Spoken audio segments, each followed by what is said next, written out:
Hello everybody, Island Biker here, and thought I'd take you all out for a spin. Figuratively speaking, obviously. A couple of things I want to talk about, I think, today. Firstly, beautiful day. It's Saturday, like 29th, I think, of September, and it's just so stunning. It's a bit cool. We've got 16 degrees on the bike. But beautiful blue skies, sun is out. So I'm heading out to try out some new stuff. I'm also trying to get a couple of good pictures of the bike. And I don't know, just out for a play. And we'll see what we get up to. So regarding that new stuff that I've got fitted. So, running the GoPro Hero 2018. And I purchased the insanely priced GoPro external microphone adapter. Anyway, so that's fitted just here, and I'm running an external mic because on the last video I did on the Tracer, I noticed the ambient sounds weren't great and they're not being picked up really well by the center pack. So thought I'll try and run an external mic sort of down under the seat, put a dead cat on it, and see how we get on with that. So that's the first thing. Now, interestingly, GoPro omits the Hero 2018 from its list of supported GoPros for the external mic. For those of you not familiar, there's GoPro Hero 4, there's the GoPro Hero 5, there's GoPro Hero 6. The 5 and the 6 are the ones that really differed in design and look from the sort of the 3s and the 4s. But in between all of that, you can buy a GoPro Hero 2018. So there's no 4, there's no 5, there's no 6. It's just a GoPro Hero 2018. It looks like a 5 or a 6, but it's got a lot of the features removed. So, for example, you don't have all the settings for time lapse. The image stabilization is there, but I think it's downgraded in some way. So there's a number of features that you don't get with it. But that's the one I bought because it's cheaper, like by 200 quid. Than a GoPro Hero 5 or 6. I can't remember which one I was looking at the time.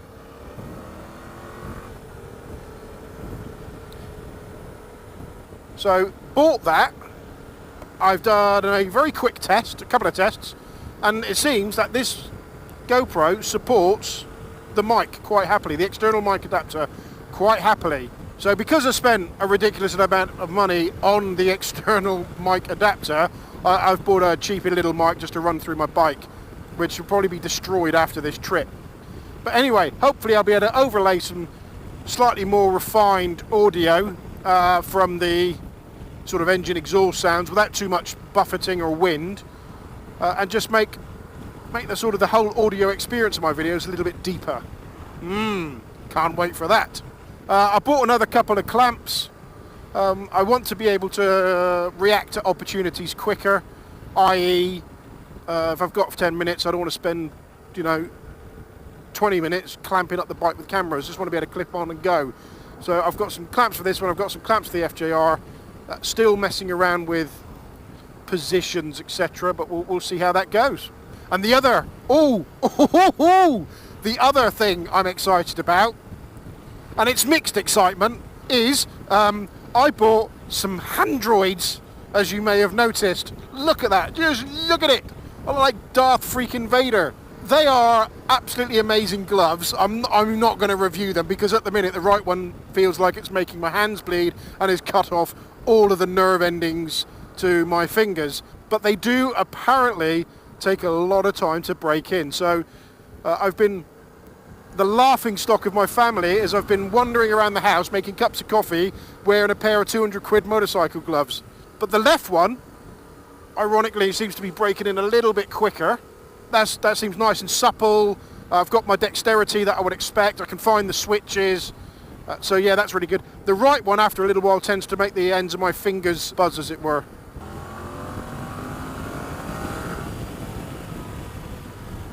But yeah, I'm loving them. They look awesome, I think. Anyway, it's not for everybody. They're a bit busy, as you can see, with the tendrils and the armour And they do, in all honesty, take a little bit longer to put on because instead of Velcro, you've got this boa strap thing. Friend's a snowboarder, and she says that she sees it a lot on snowboarding boots, etc. I think, is it City? Do they do it on their motorcycle boots?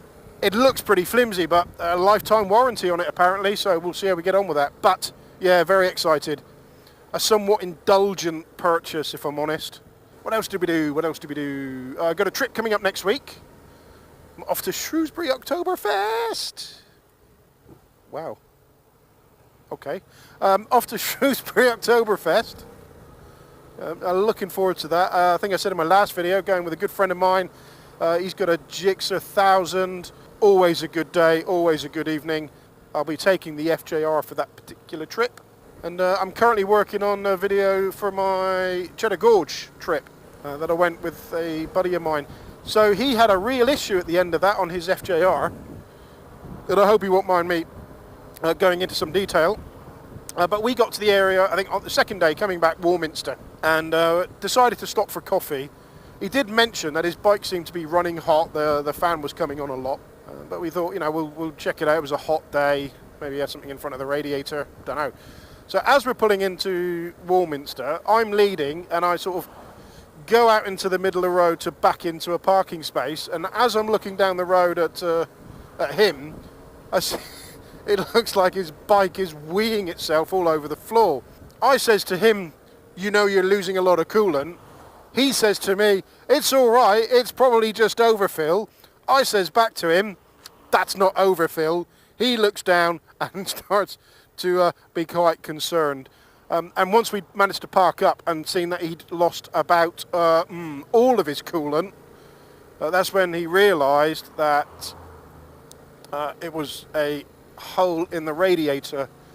And actually it turned out to be more than that. It was a hole in the structure of the radiator, so you couldn't even pinch it closed. Anyway, downside of all of that, he waited 6 hours, I think, for a recovery. Got home, got a quote from Yamaha to fix the radiator, and reckoned that would have cost about $1,000. What are you doing? You can't. What are you doing? Oh my gosh.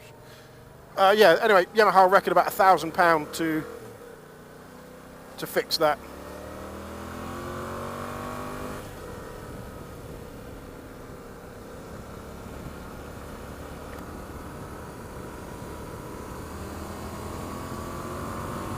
But he managed to buy an aftermarket radiator,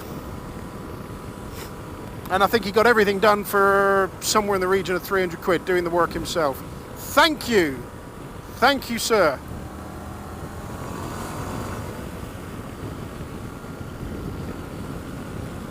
Ah, just such a beautiful day.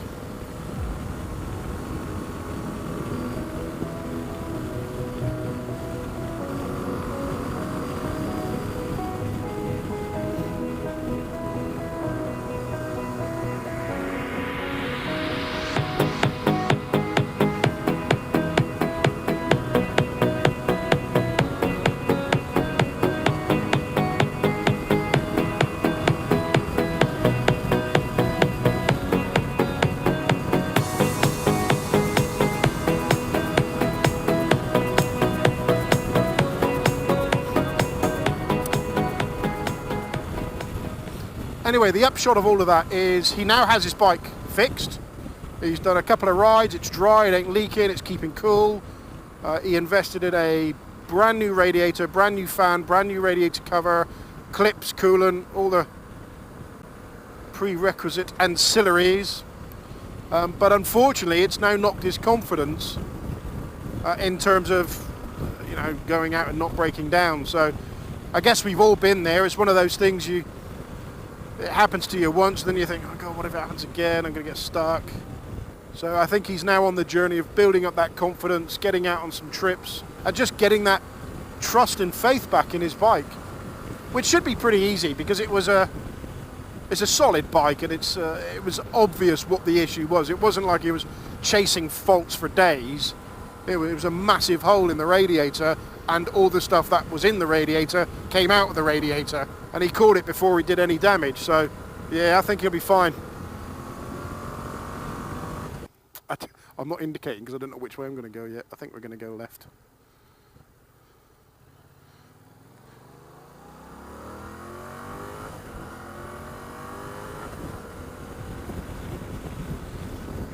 Oh, I love my little Tracer.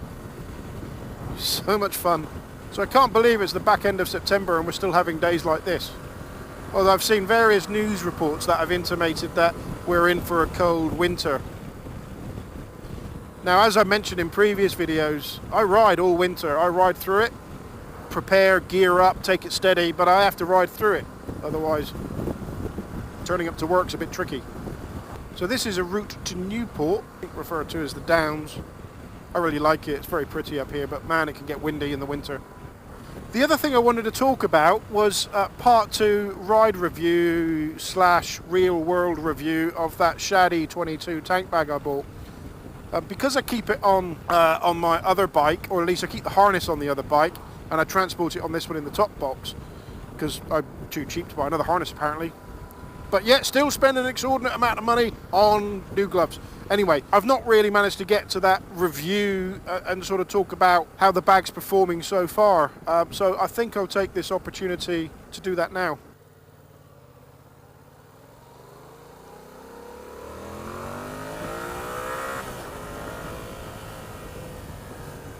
So I've had the E22 for probably 4 weeks, something like that. And I've used it every day during the 4 weeks I've had it. I'm really pleased with it, is the short answer. It's carried everything I need it to carry, which includes all the stuff that I showed in the video. I tend to avoid carrying the melons, etc. to work. But I might take an occasional mango. Ooh.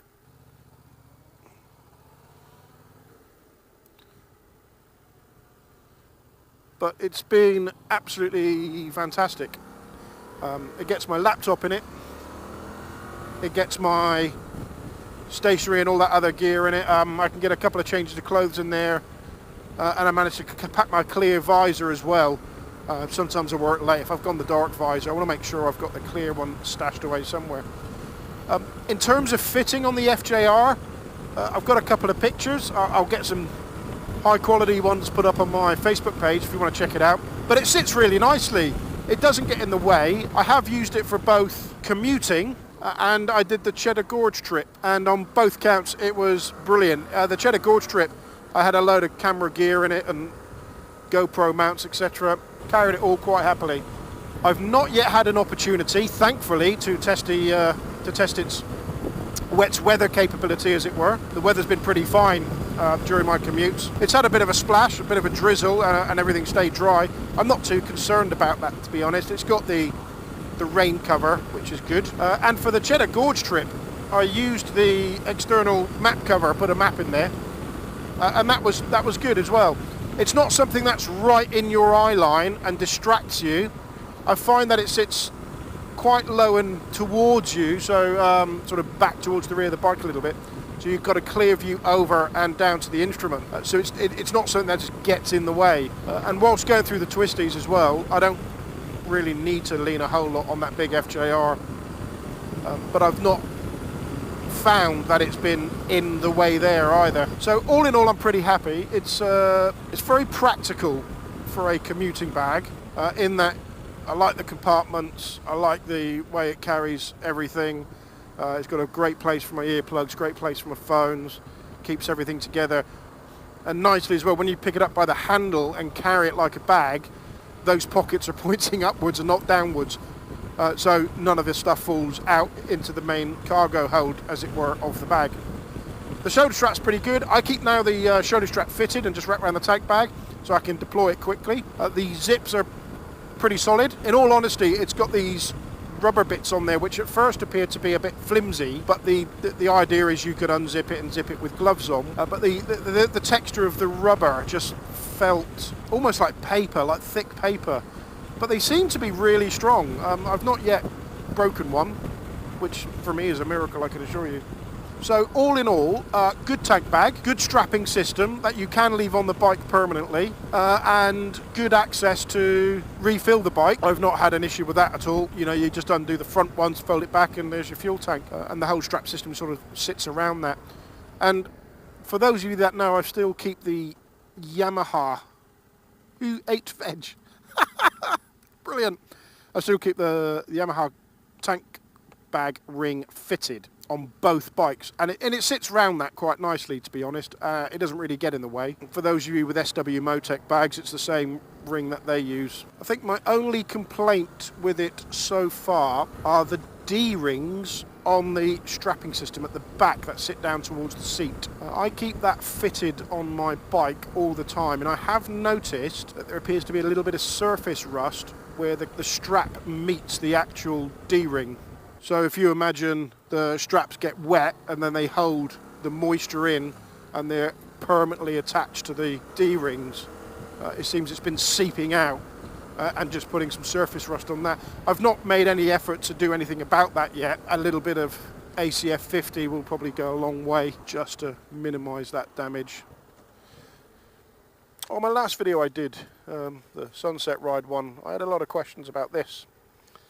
The little wind deflector there. Yeah, it's okay. I think I noticed more of a difference on the motorway, but for tootling around, I don't really notice a difference. What I have done as a result of that video, though, is I've dropped the screen on the Yamaha down the 4 inches it can go, because I felt that was sort of getting in the way. It's right sat in the centre of the screen. This one I bought for about 20 quid off eBay, this Deflector, and I think it's made of genuine Chinesium. Bracket seems okay, but all the hardware and the nuts and stuff like that, they're starting to rust away, so time to pull it all apart and maybe get some stainless steel ones on there. But I like the look of it on the bike. I think that's probably the main reason I have persisted with it. So I'm going to head back towards Brading, back over the downs the same way we came now. We've just kind of done a loop through Newport. And I want to, yeah, I'm going to stop and take a few pictures there, I think. It's a beautiful day. Some pictures of the bike, because that's what people with bikes do.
Look at that view, people. That's something else, isn't it? Absolutely stunning. I've got another nice view for you as well. How you doing? So I think I'm going to call it there. Yeah, thanks for taking the time out to watch. You can find me on Instagram at Island Biker, same on Twitter, and I've got a Facebook page as well. Don't forget to please throw me a like on the video, and there's I'm always trying to keep regular with the content, so don't forget to subscribe as well. And yeah, have a good weekend. Cheers.